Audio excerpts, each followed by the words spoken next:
오늘 대강절 둘째 주일입니다. 대강절이라고 하면은 예수님의 그 초림을 우리가 기념하며 다시 오시는 그 예수님, 만왕의 왕으로 우리의 심판주로 오시는 예수님을 우리가 기다리는 그러한 시즌이죠. 그런데 분명히 예수님께서 말씀하셨습니다. 마태복음 24장 3, 그러나 그날과 그때는 아무도 모르나니 하늘의 천사들도 아들도 모르고 오직 아버지만 아시느니라. 그러시면서 결론적으로 이러므로 너희도 준비하고 있으라. 생각하지 않은 때에 인자가 라고 이렇게 말씀하셨습니다. 이 내용은 우리 지난주 대강절 첫째 주일을 맞이하면서 예수님께서 그 종말에 관한 말씀을 나누었던 그러한 말씀이었습니다. 여러분, 그럼에도 불구하고 우리 교회 역사 속에서 이 예수님께서 재림하시는 그날들을 그 예언한 사람들이 참 많았습니다. 그리고 또한 예수님께서 그날에 오실 것이다 라고 많은 사람들이 또 기대했던 것이, 우리 인간의 그 마음과 생각은 이렇게 예수님께서 오시는 날을 우리가 예언하게 되고 정확한 날짜를 좀 알게 되면은 우리가 잘 준비할 것 같다라고 하는 아마 그런 생각이 들었던 것이 아닐까요? 아무튼 이렇게 보면 대표적으로 2세기 초에 로마의 신학자였고 교부였던 히포리토스라고 하는 분이 계신데, 그분은 예수님께서 500년 주후 재림하실 것이다 라고 그렇게 예언을 하셨습니다. 근데 예수님께서 오시지 않으셨죠. 재미있는 사실은 이제 1000년이 되었을 때 이 1000이라고 하는 숫자가 어떤 특정인이 예수님 재림을 예언하지 않는다고 할지라도 이 1000이라고 하는 특정의 숫자가 예수님께서 재림하실 거다라고 하는 많은 사람들의 그 생각에 자극을 주어서 그들을 또한 흥분시켰다고 하는 것이죠. 그래서 많이들 오실 것이다 예상하고 기다렸다고 합니다. 또 재미있는 것은 종교개혁가 마르틴 루터도 예수님께서 오실 거다, 그 해에 오실 거다라고 이렇게 말하지는 않았지만 그 1500년도에 예수님께서 이제 흰말을 타고 오시는 재림주로, 구름 타고 오시는 그 재림주로 오시는 그 순간이 너무나 우리에게 임박했다. 우리가 살아있을 동안에 오실 거다라고 이렇게 이야기한, 이제 물론 정확한 날짜는 이제 언급하지 않았다는 것이죠. 이후에 미 대륙을 발견했다고 하는 크리스토퍼 콜럼버스, 그 콜럼버스가 이제 책을 낸 적이 있었는데, 그게 뭐냐면은 이제 종말입니다. 그는 뭐라고 이야기하냐면은 1556년으로 예수님께서 오실 거다라고 이렇게 예언을 한 적이 있었죠. 물론 예수님께서 오시지 않으셨습니다. 1666년이에요. 왜 1666년일까? 생각해 보면 666이 있기 때문에 예수님께서 아마 그 적그리스도의 그 시대가 지나면 오실 거다, 그해 오실 거다라고 하는 그 많은 그 기대를 또한 가지고 있었던 때가 있었습니다. 여러분 아시겠지만 1992년에 10월 28일 그 예수님이 재림하신다라고 해가지고 이 다미선교회, 그 가정과 교회와 또 이 사회의 그 다미선교회가 이것을 이제 시한부 종말론이라고 그렇게 이야기를 하는데, 예수님께서 어느 시대에 어느 시간에 오실 것이다, 이게 시한부 종말론인데, 성교회가 끼친 그 악영향이라고 한 건 참 얼마나 큰지 모릅니다. 여러분께서 아마 기억하시리라고 생각을 합니다. 이외에도 이 교회 역사 가운데서 몇 년도에 오실 거다라고 하는 것을 예언하신 분들이 참 많죠. 그런데 이 다미성교회가 악영향을 미쳤던 것은 여러분께서 아시겠지만, 이 가정, 그 교회 또한 이 사회의 이 구성원들이 정말 직장도 학교도 가정도 그냥 모여가지고는 양 오실 것을 기다렸다고 하는 것이죠. 그러니까 일상의 모든 생활을 다 버리고 말았다는 것입니다. 그런데 이러한 유사한 현상이 사실은 초대교회도 있었던 것. 데살로니가 4장 이렇게 좀 보시게 되면은 그때 당시에 이제 초대교회에 이 예수님께서 곧 오실 것이다. 예수님이 승천하시고 정말 한 50년 안에는 오실 것이다. 우리가 살아있을 동안 하고 이렇게 많이 기대하는 임박한 종말론을 믿고 있었습니다. 그래서 거기에 많은 무리가 있었었죠. 그래서 우리가 뭐 일할 필요가 있느냐?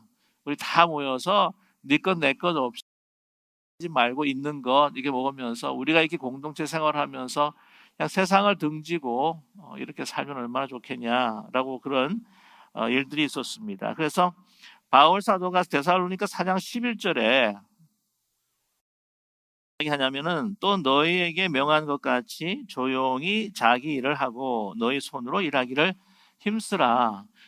그러니까 일상생활에서 필요한 것들을 이제 노동과 또한 이렇게 수고를 해서 남의 것 이렇게 이 집에 들어가 가지고는 이제 주님 오실 거니까 우리 같이 함께 먹자 그렇게 하지 말고 스스로 또한 일을 해서 그 하루하루 생활을 해 나가 열심히 게으르지 말고 생활해 나가라라고 이렇게 말씀하고 있죠. 이 외에도 이 종말이 우리에게 임박했다고 하지만은 그러나 너희들이 하루하루 거룩하게 범죄하지 아니하고 이방인처럼 정욕과 세욕을 따라 살지 말고 또한 형제를 사랑하는 안에서는 너에게 말할 필요도 없겠지만 형제를 이 삶의 가운데서 사랑하면서 예수 그리스도의 임박한 재림을 준비하라라고 이렇게 말씀하고 있습니다.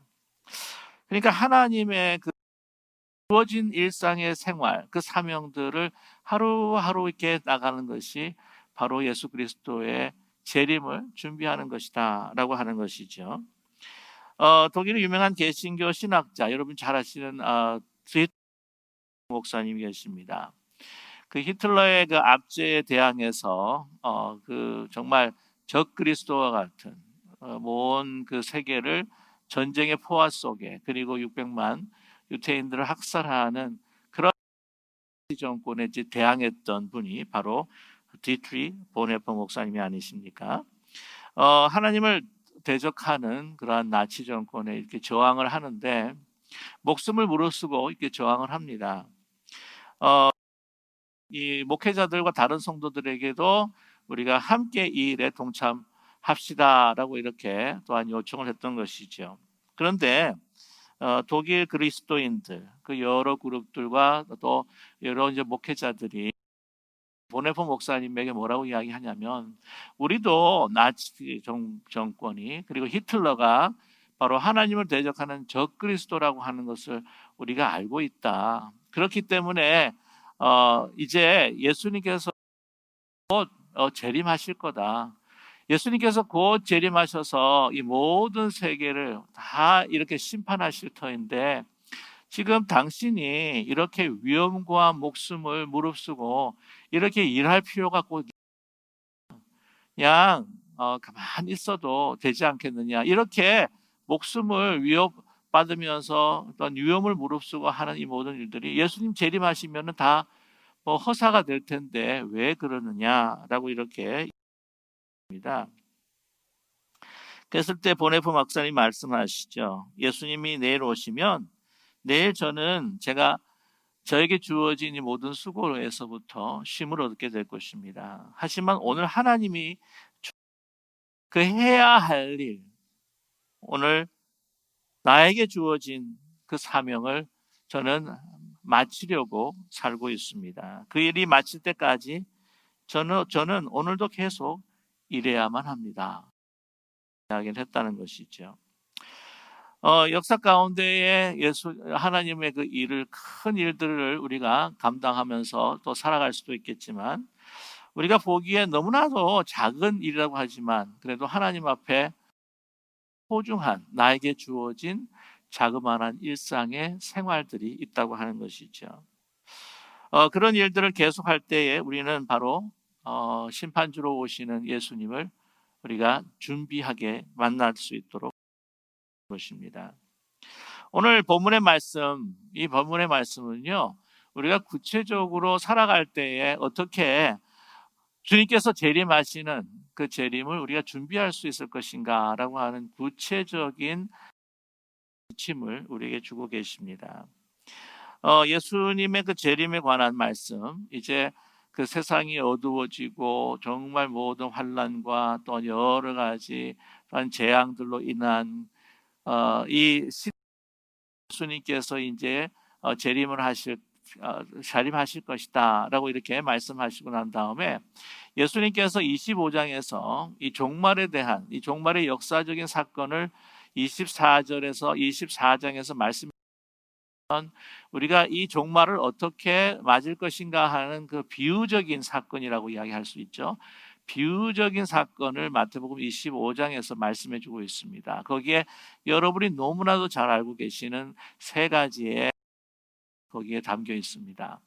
첫 번째는 이제 신랑을 맞이하는 그 등불을 준비하는 그 열 처녀의 비유가 나오고요. 두 번째는 이제 주인이 멀리 타국으로 떠나 여행을 할 때에 그 종들에게 맨 처음에는 15달란트, 2달란트, 1달란트 이렇게 맡기는 그러한 이 비유가 나옵니다. 그리고 난 다음에 오늘 읽었던 이 본문의 말씀이 이제 양과 염소의 비유라고 하는 것이죠. 그냥 간단하게 말씀을 드리면 저 열처녀의 비유 같은 경우에는 이제 언제 신랑이 오실지 모르니까 이것은 항상 등불을 준비하라. 그러니까 늘 준비하는 마음을 가져야 한다고 하는 그러한 비유고요. 이 달란트 비유 같은 경우에는 하나님께서 우리에게 주신 은사가 무엇인지를 보고 그것이 작든지 크든지 간에 바로 주인의 마음에 합하여서 그것을 통하여서 그것을 사용하여서 정말 하나님을 더 크게 확장해가며 불려가는 그러한 삶을 살아야 한다. 청지기의 직분, 그 은사를 사용해서 살아야 한다라고 하는 것을 말씀해 주고 계시면서 오늘 마지막 이 양과 염소는 어떻게 늘 준비하면서 어떻게 우리가 가진 그 은사로 살아가야 할 것인가 여러분께서 잘 이해하시겠지만 정말 힘들고 부러워하고 고통당하고 아파하는 들을 우리가 돌봐야 된다라고 하는 비유가 바로 오늘 이 기록입니다. 자, 그런데 오늘 이 말씀 여러분께서 너무나 이 비유를 너무나 잘 알고 계실 거예요. 이제 예수님께서 이 땅에 이제 오셔서 영광의 자리에 이제 계실 때에 오른편에는 양을, 왼편에는 염소로 가르친다고 하지 않습니까? 그래서 오른편의 그 양들은 이제 그 천국의 그 영생의 그 잔치에 들어가게 될 것이고 또 있는 그 염소들은 그들은 완전히 심판을 받게 될 것이다.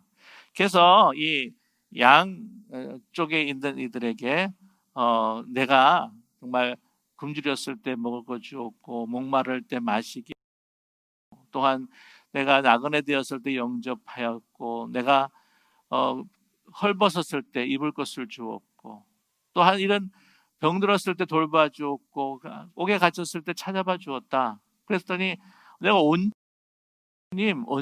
언제 그럴 때 있었습니까? 제가 그때 어떻게 주님 그때가 주님이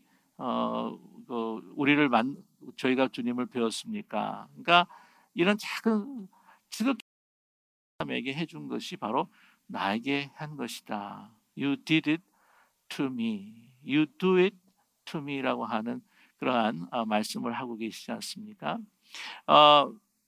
그 반대편에 있는 사람들에게는 이제 반대로 이야기를 하시죠. 내가 헐벗었을 때, 내가 굶주렸을 때 먹을 거 안 주었고, 목마를 때 마실 것 안 주었고, 또 내가 나그네 되어서 용접하지 아니하고, 굶주렸을 때에, 내가 헐벗었을 때에 입혀주지 아니하고, 내가 병들었을 때 돌봐주지 않았고, 내가 오게 가서 찾아봐.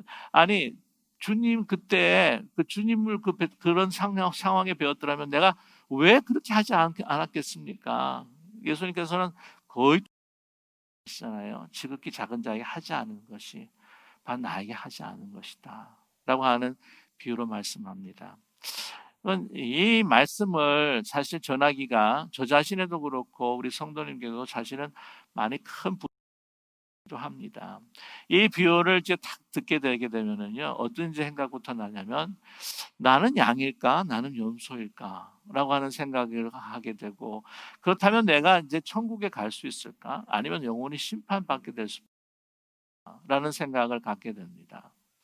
어, 근데 그렇다면 그런 불쌍하고 힘들고 헐벗는 이들을 이제 도와주면 천국에 가는 거고, 그렇지 않으면은 그 지옥불에 떨어진다. 그렇게 되지 않는 사람도 만약에 그렇게 했다고 한다면 구원을 받게 되고, 그 도와주지 않으면은 뭐 형벌을 받게 되고, 이게 어떤 구원에 관한 그 해서 구원을 얻는 것은 또 이 구원을 얻는 그러한 비유가 아닐까라고 이렇게 또한 생각할 때가 있다고 하는 것이죠. 이 비유는요, 사실 그런 포인트가 아니라고 하는 것입니다. 양인가 염소인가, 그거를 이제 우리 걱정하면서 우리가 행동을 또 잘해야지, 우리가 순종해야지, 내가 자비함을 받은 것처럼 내가 다른 사람, 불쌍한 사람한테 정말 자비를 베풀어야지. 우리 기독교뿐만의 가르침이 아니라 다른 종교의 가르침이기도 하거든요. 우리의 행위로 인하여서 구원 얻게 된다고 하는 그런 메시지가 사실은 아니라고 하는 것이죠. 한 메시지가 무엇인가? 이것은 우리가 정말 재림주로 오시는 그 예수님을 만나기 위해 우리가 준비할 때에 이 땅에서 우리와 함께 하시는 주님을 지속적으로 만나서 그분을 따르고 그분을 사랑할 수 있을까라고 하는 바로 그 길을 우리에게 가르쳐 주시는 비유가 바로 이 비유라고 하는 사실입니다. 어, 우리가 만날 수 있을까? 저와 여러분, 사실 우리 예수님을 만나기를 원하지 않으십니까? 뭐 예수님 만나기가 좀 부담스러운 분도 계실지는 모르겠습니다. 어쩌면 우리의 삶 심취하고 우리의 삶의 함몰이 되어서 내가 지금 누리는 어떤 그러한 연락, 조그마한 인생의 그 기쁨, 세상에 뭐 이런 것에만 우리가 계속해서, 그것을 하나님께서 주시는 축복입니다. 하지만 거기에 계속해서 함몰되어 있고 또한 그 안에서만 우리가 생활을 하게 된다면 정말 과연 우리가 이런 생활을 유지하기만을 원하지 과연 주님 만나고 하는 마음이 혹시 있을까요? 여러분, 우리 예수님께서 재림하실 때에 우리가 하나님 앞에 주님 앞에 거룩하고 아름답게 서게 된다고 하는 것은 바로 오늘 이 땅에 우리와 함께 하시는 주님을 계속 지속적으로 만나면서 그 주님을 사랑하고 그분과 함께 연합하면서 그 참사랑이 무엇인지를 우리가 experience하고 체험할, 여러분, 그곳이 바로 이 땅에서 누릴 수 있는 바로 천국이요, 또한 하나님께서 주시는 그 영원한 기쁨을 여기서 누릴 수 있다고 하는 것이죠. 예수님께서 있을 때에 주시는 그 온전하고 영원한 기쁨. 그래서 그걸 갖다가 그 salvation then and there라고 그렇게 이야기를 하죠. 그러니까 그 종말에 그때 오시는 하나님의 그 구원. 그런데 여러분, 그 구원이라고 하는 그 영생의 기쁨, 그리스도의 사랑, 그리스도와의 만남의 교제를 통한 그런 주시는 그 영원한 그 생명, 그 생명을 여러분 이 땅에서도 경험할 수 있는 사람들이 바로 우리라고 하는 것을 잊지 말아야 할 것입니다. 그 예수님을 재림주를 만나기 전에 우리는 어떻게 준비할 수 있는가? 계속적인 이 땅에서의 만날 수 있는 그 주님과의 그 교제, 또한 주님의 그 얼굴을 배우는 그러한 그 시간들이 우리에게 필요하다고 하는 것을 말씀해주고 있다고 하는 것이죠. 그것은 무엇입니까? 바로 힘들고 어려운 이들, 그 가운데에서 우리는 주님의 얼굴을 배울 수 있다고 하는 사실입니다. 여러분, 한 부자가 있었습니다. 예수님을 잘 믿는, 그러면서도 꿈에도 예수님을 그리면서 한번 꼭 뵙기를 원합니다. 간절히 기도를 했습니다. 그랬을 때에 그 마음을 아시고는 예수님께서 내가 크리스마스 때 너를 라고 이렇게 말씀해 주셨어요. 이거는 실화가 아니라 오래 전에 내려온 그러한 이야기입니다. 그래서 얼마나 기뻤는지 예수님께서 크리스마스에서 자기를 찾아와 주신다고 하니까 어떻게 했겠습니까? 뭐 그 전날부터가 아니라 그 말을 듣고 난부터 모든 예수님 맞이할 준비를 한다고 하는 것이죠. 크리스마스가 되었습니다. 이 산의 진미뿐만이 아니라 모든 데코레이션, 모든 게 악사들 불러서 이제는 예수님 맞을 채비를 하고 있었다고 하는 것이죠. 그런데 크리스마스가 되고 또한 그 아침부터 기다렸는데 예수님이 밤늦도록 오시지를 않는 거예요. 더 이상 기다릴 수가 없어서 지쳐서 이제 안 오시나 보다. 약속을 꼭 지키시는 분인데 하면서 이제는 파장을 하려고 하는데 눈이 똑똑똑하고 소리가 납니다. 그랬을 때 정말 굶주리고 배고파하는 그 거지가 앞에 서 있었던 것이죠. 그래서 문전박대하며 내쫓습니다. 아니, 귀한 예수님을 위해서 차린 이 잔치집에 아니 어떻게 이렇게 남루한 너 같은 인간이 오느냐라고 이렇게 내쫓아 버리고 만 것입니다. 꿈에서 예수님이 나타나셨습니다. 부자가 이야기합니다. 예수님 많이 기다렸습니다. 왜 오시지 않라고 했을 때 예수님께서 말씀하셨죠. 아니 너를 찾아갔었는데 나는 야단 맞고 문전박대를 당하고 쫓겨나지 않았느냐. 그 말을 들었던 그 부유한 사람은 주님 앞에 참회의 기도를 드렸다고 합니다. 저와 여러분, 과연 그 높은 보좌를 부르시고 이 땅에 오셔서 참으로 초라한 베들레헴 마구간에 자리를 펴시고 다른 사람들의 도움으로 살아가셔야만 했던 정말 비천한 그 모습의 아기 예수님, 그 예수님을 우리는 이 땅에서 어떤 모습으로 발견할 수 있을까요? 영광된 제 오시기 전까지 주님은 특별히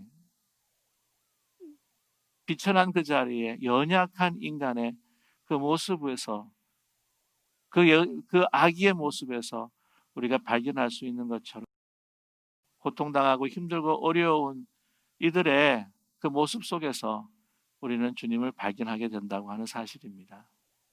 주님께서 자신을 이 헐벗고 가난한 비천한 이들과 자신을 동일시하면서 그들을 통해 우리가 예수님을 만나기를 원하신다고 하는 것을 오늘 이 말씀을 통해서 우리에게 전해주고 계십니다. 콜럼버스 오하이오의 파트리샤 밀러라고 하는 그 병원의 리셉셔니스트로 일하시는 분이 계십니다. 그분의 글을 읽은 적이 있는데요. 자신의 그 일하면서 그 자신이 일주에서 일어나는 그 이멀전시니까 얼마나 많은 그 아프고 고통당하고 다치고 막 또 가족이 막 그런 상황이 되게 되면 울부짖고 상황들을 보겠습니까? 그래서 그녀가 배웠던 것은 이런 고통에 대해도 마음을 닫고 눈물을 흘리지 않는, 함께 울지 않는 그러한 법을 배웠다고 합니다.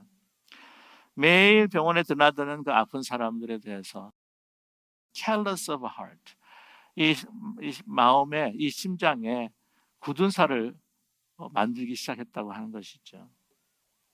5년 동안 일하면서 그렇게 마음을 닫아야지 자신도 너무 처지지 않고 살아남을 수 있을 것 같다라고 하는 생각을 가지게 된 것입니다. 근데 한 번은 티네이저 한 아이가 그 드라그 오버도즈 이거 과다 복용을 해가지고는 막 거의 사지를 면서 이렇게 들어오게 된 것이죠. 그런데 그 아이가 경찰에 연락을 받고 찾아오게 된 것입니다. 그러면서 이제 접수를 시켜야 되는데, 아이는 들어가고 접수를 시켜야 되는데 너무나 큰 충격에서 울먹이는 가운데 파메이션을 받고 싶은데 그냥 울먹이면서 말을 잊지를 못하더라는 거예요. 너무 조용한 목소리로, 처진 목소리로, 울먹이는 목소리로 이 인포메이션을 주는데 빨리 이걸 작성해야 되는데 아주 짜증이 나고 말라지더라는 것이었죠. 그래서 퉁명스럽게 이제 모든 것들을 받고 난 다음에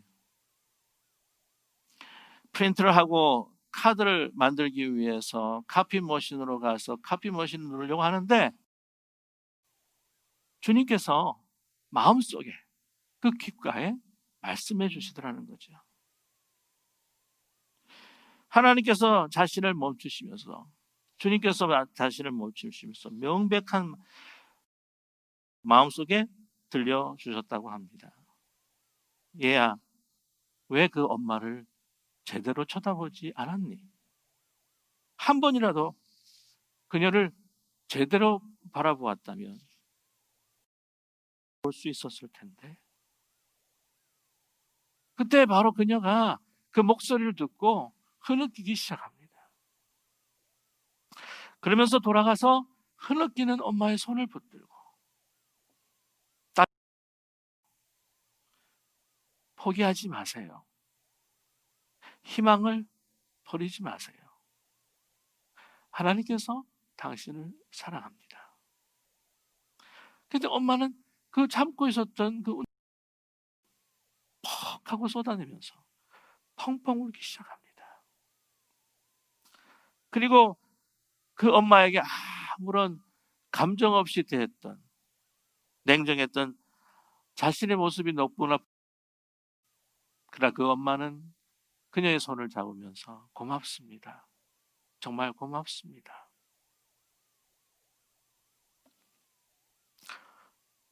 그녀가 그렇게 고백합니다. 그날 밤 저를 찾아와 주셨습니다. 그렇게 한 아이가 사경을 헤매는 가운데 고통당하는 한 싱글맘의 모습으로 주님께서 나를 찾아와 주셨습니다. 자신이 세운 지옥과 같은 이러한 무자비한 벽을 허물고 저 자신 안으로 주님께서 들어오셨습니다. 그리고 삶의 고통과 외로움을 오게 하셨고 그 독통당하는 한 엄마를 통해서 내가 쌓아놨던 나의 삶의 그 벽들을 주님께서 허무셨습니다. 그리고 제 안으로 주님께서 들어오셨습니다. 서구 사회에서 가장 심각한 질병, 그 질병은 TB나 나병이 아니다라고 주님이 이야기하신 적이 있습니다. 사랑받지 못하고 돌봄받지 못하고 관심받지 못하고 하는 것이 큰 질병이다. 우리는 육체적인 질병은 의약품으로 고칠 수 있겠지만 외로움, 절망, 낙심, 그것을 치유할 수 있는 것은 바로 사랑입니다. 라고 그렇게 이야기하고 있습니다. 오늘 이 비유는 그냥 불쌍한 사람 도와주는 것, 그것으로 우리가 영생을, 오시는 재림하시는 예수님을 만날 수 있는 그 준비한다고 하는 것을 넘어서서 여러분 이 땅에 우리와 함께 하시는 그 주님을 우리의 이웃을 통해서 우리에게 말씀해 주시는 귀한 비유입니다. 여러분 우리의 그러한 이웃 속에서 정말 하나님의 은혜와 사랑이 아니라 꼭 저주와 같은 하나님의 그 뜨거운 사랑을 그들 속에서 발견하면서 나도 그처럼 연약하고 힘들었을 때 나를 사랑하신 바로 예수 그리스도의 그 사랑을 경험하면서 그 이웃들을 통해 연약한 나 자신을 발견하게 되고 그 이웃들을 통해 내가 그리스도의 그 얼굴을, 그리스도의 그 모습을 우리가 발견해 나갈 때 우리는 이 땅에서 하나님께서 주시는 놀라운 천국의 그 기쁨과 영생과 은혜와 영원한 사랑을 우리는 누리게 될 줄로 분명히 믿습니다. 요즘에 목회하면서 저에게는 한 가지 갈등이 있습니다. 우리 코로나19가 너무 이웃들과의 높은 담을 쌓아가고 있는 것은 아닐까 생각이 듭니다. 이 코로나19로 인하여 우리가 이웃의 힘들고 어려운 사정들을 관심을 가지고 보기보다는 너무 우리 문제에 함몰되어 가고 있는 것은 아닐까라고 하는 생각을 갖게 됩니다. 그런 상황에서 우리는 이웃을 통해서 당신을 드러내시기 원하시는 주님을 얼마나 만날 수 있을까? 그 비천한 마구간에서 자기의 몸을 담으시고 이 위에서 오신 그 낮은 자리로 오신 그 비천한 몸으로 오신 인간의 몸으로 오신 그 주님, 그 주님을 우리는 힘들고 고통당하고 아픈 만날 수 있는 그런 마음의 준비가 되어 있는지. 크리스마스 오늘 재림하실 그 주님을 만나기 전에